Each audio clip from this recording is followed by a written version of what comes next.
One of the first things that Pakistan and India do when the two states become independent, when the Brits decolonize South Asia in 1947, in 48, is that they go to war.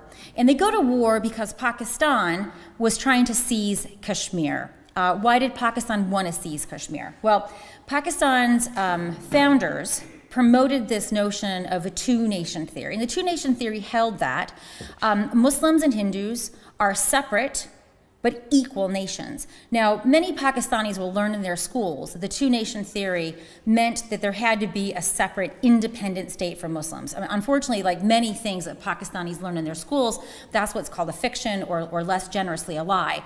In fact, Jinnah had put forward this idea in hopes that he could secure equal seats in a federal parliament of a united India for India's Muslims and Hindus.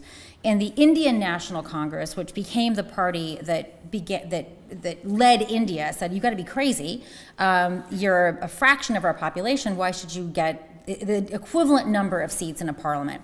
And when they could not come to some concession about what a constitutional dispensation would look like for united India, and fearing that the British would back away from their decision to decolonize, basically the Indian National Congress said, "Fine, go have your Pakistan." And so the two-nation theory then became the justification for this independent state. And I'm happy to talk more about that for those of you that know a little bit about the two-nation theory.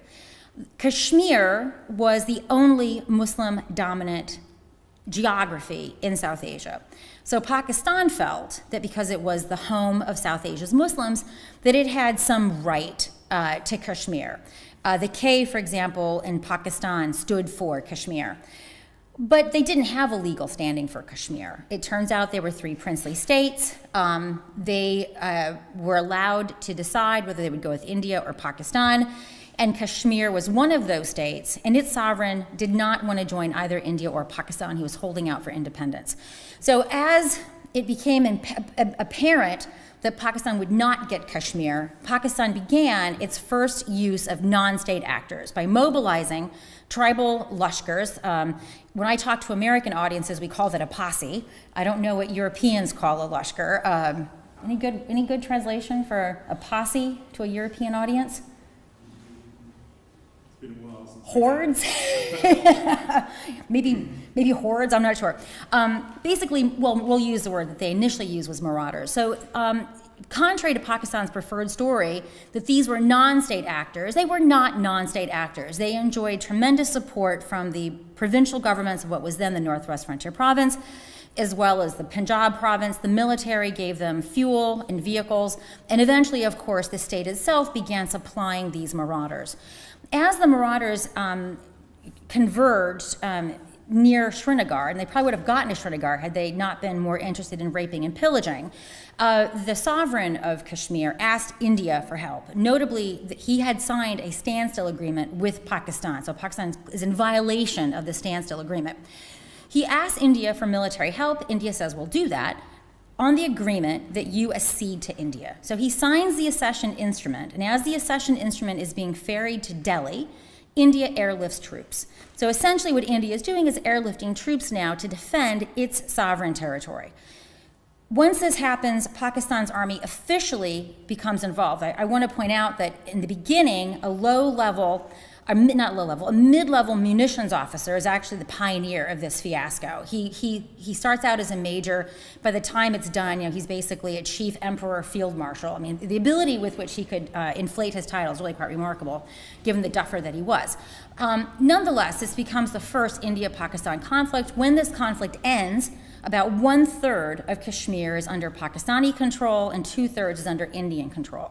So this first foray, you could say, was successful, right? Had they not launched these marauders, Pakistan would have no part of Kashmir. The second time, they basically do a similar strategy. They use non-state actors in 1965, and they're fortified with regular and irregular military and paramilitary troops. And this morphs into the second Indo-Pakistan War of 1965.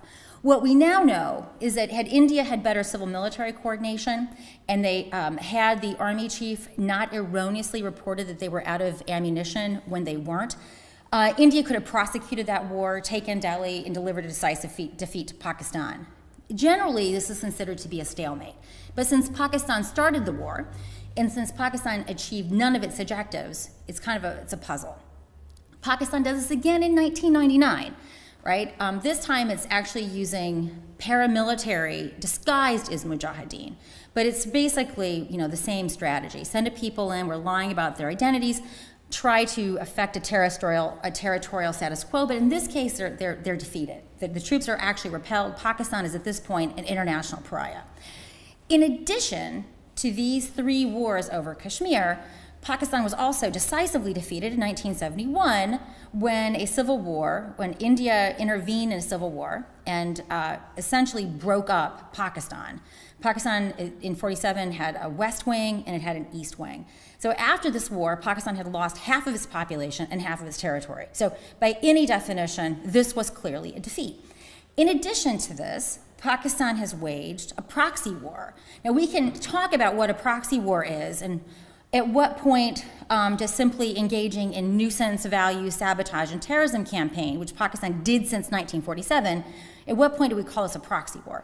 But Pakistan had been doing that since 1947. The nature of it changes substantively in 1990 when Pakistan takes these battle-hardened mujahideen, for lack of a better word, and sends them to Kashmir.